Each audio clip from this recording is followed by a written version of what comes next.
Okay, good afternoon, student. Good afternoon, Teacher Lucelle. Okay, so today, happy independence to all of us. In coordination of our celebration, you are going to make a flag as a symbol of our independence. So today is the 126th anniversary of our nation, a momentous occasion that symbolizes the courage, resilience, and unity of the Filipino people.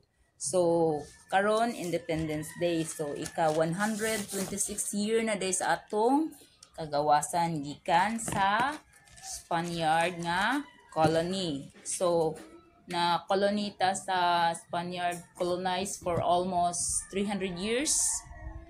So, when we say momentos, ang momentos is kanang mahinungdanon nga siya nga okasyon sa nagpamatuod sa kaisog o kalig-on o panaghiusa sa mga Pilipino para atong makamtan ang kagawasan.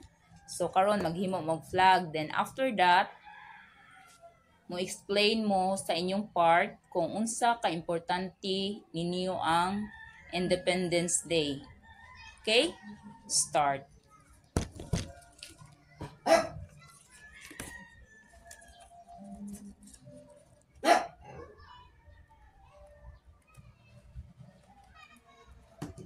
So our Philippine flag has the meaning of each color. So the blue color, it represents peace, justice, and truth.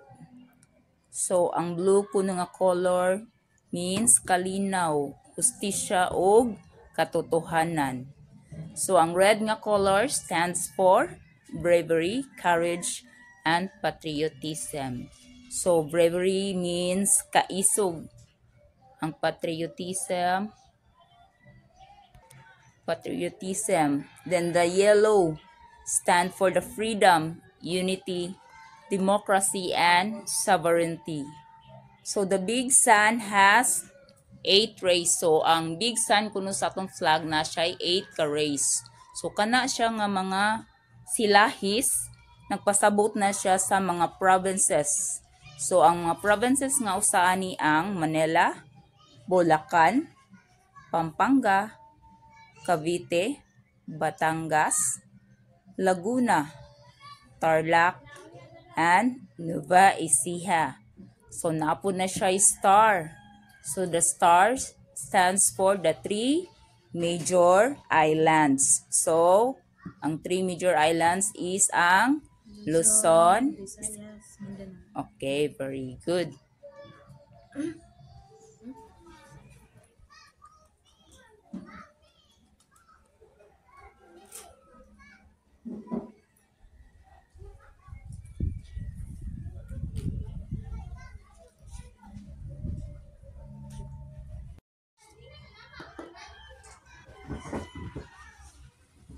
So this is the flag that I made, and for me, Independence Day is very important because it is a national holiday that we celebrate because it stands for the it commemorates our nation's freedom from the colonial rule that the Spaniards made.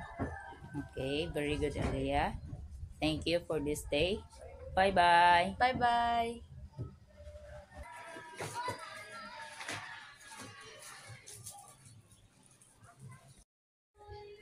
안녕하세요, students. 안녕하세요. Okay, you may take your seats. Thank you, teacher.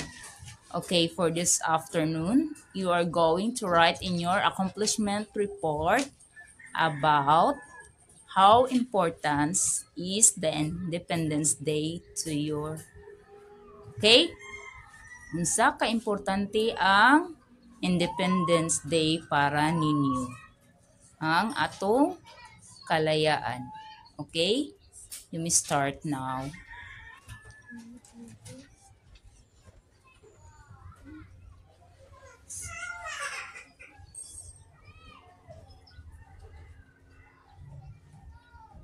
Ha?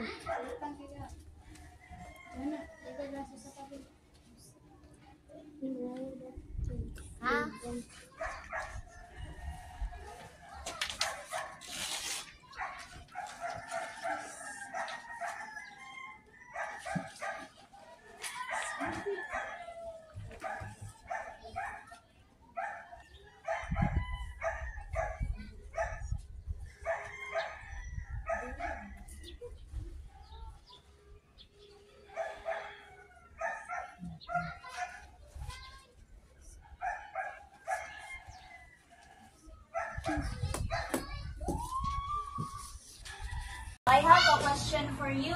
So, unsa gali ta date karon? June 12, 2024. So, June 12, 2024. So, unsa dita nga adlaw karon? Merkules. So, unsa man ay English sa Merkules? Wednesday. So, today is Wednesday, June 12, 2024. So, today marks as a holiday. O, holiday siya sa Philippines. Anong holiday mo siya sa Philippines? Unsa day naa sa June 12? What is the holiday na i-celebrate every June 12? So, mauni ang naa sa board. Okay, you read everyone. Kabalo mo ba sa Tagalog? Yes, teacher. Kalayaan ng Pilipinas. Okay, kalayaan ng Pilipinas. In English?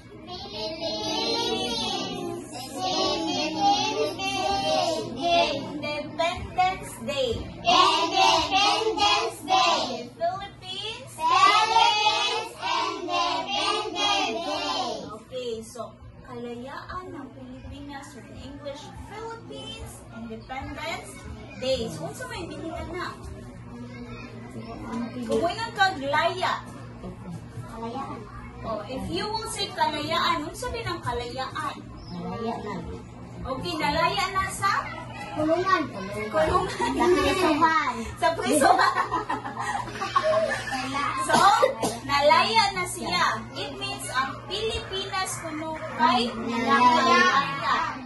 So, the Philippines has already freedom during June